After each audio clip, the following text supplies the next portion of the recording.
Today we are going into the Abel Tasman National Park for the very first time on this trip.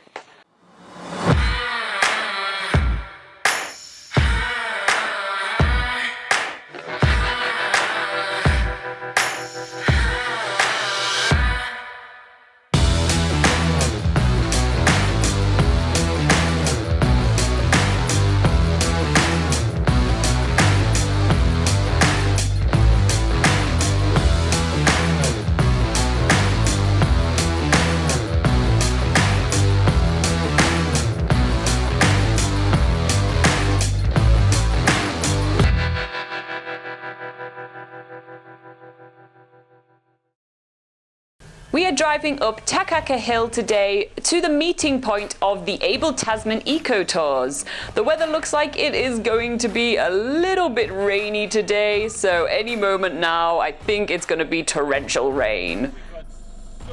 As the good people that we are, we arrive well early, and this gives us a little bit of time to play with the local wildlife. Or maybe not so wide, they came really close to us, and they were staring at us more than we stared at them.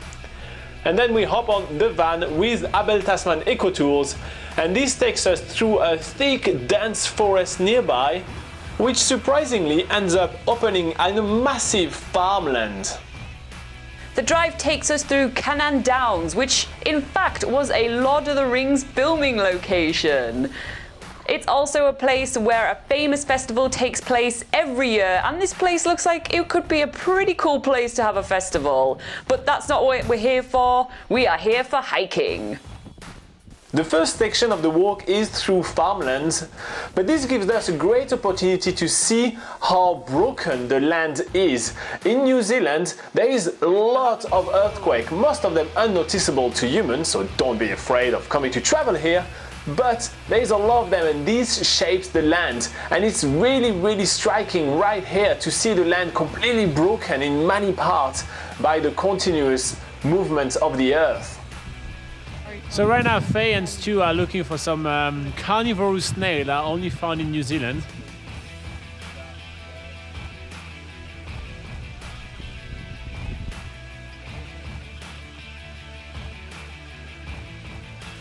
Another point of interest during our walk through the farmlands is botanical. Faye is showing us a lot of different plants that were used by the early Maoris, both as medicinal purposes as well as food sources. It's fascinating to see how much they were using the lands for their survival. We also learn about the conservation of the area, and Stu shows us what a possum trap looks like, because yes, in New Zealand, possums are considered a pest.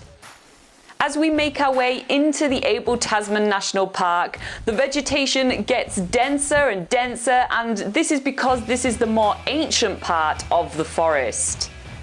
This is a part of the Abel Tasman National Park that not many people get to explore. When you think of this national park, you think of the beaches, but actually there are some really awesome forested areas.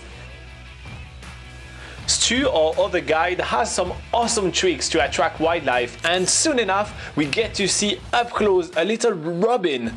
This South Island robin is so cute, and he hanged out with us for so long. That was really cool.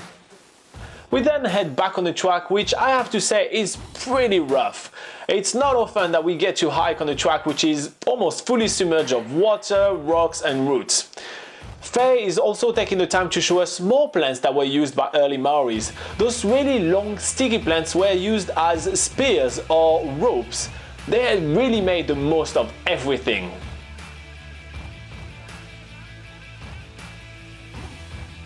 This track is really rugged, and at some points there isn't even a track, so it's a good job that we actually have some guides here to show us the way.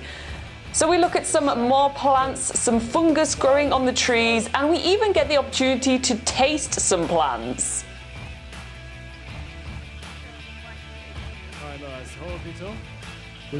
I'm getting all the juice out. Guy left, an American guy last summer. Yeah. Into his herbal pharmaceuticals.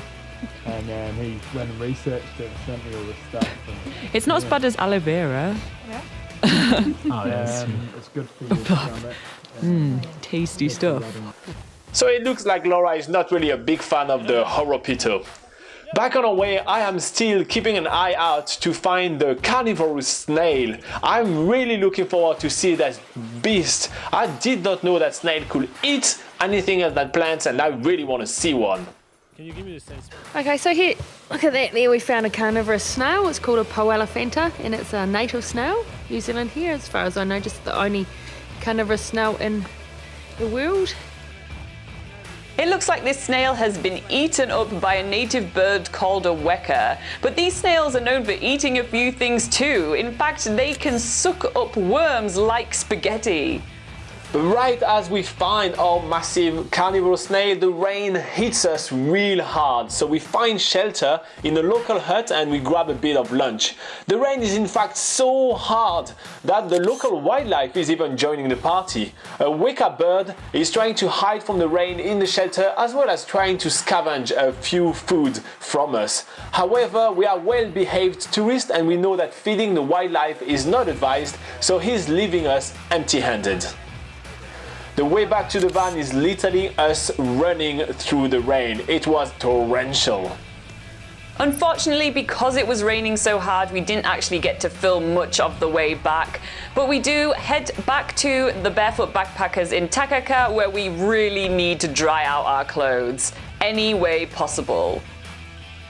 Tonight is potluck dinner night at the Barefoot Backpackers, where everyone cooks something and we all share the food together. It's a really awesome way to socialize with your fellow hostel mates and our lovely hosts as well. And the truth is that I'm always in for some awesome food.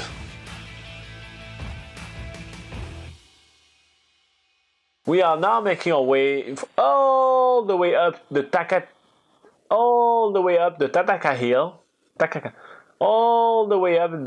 Hill, all the way up the Takaka Hill,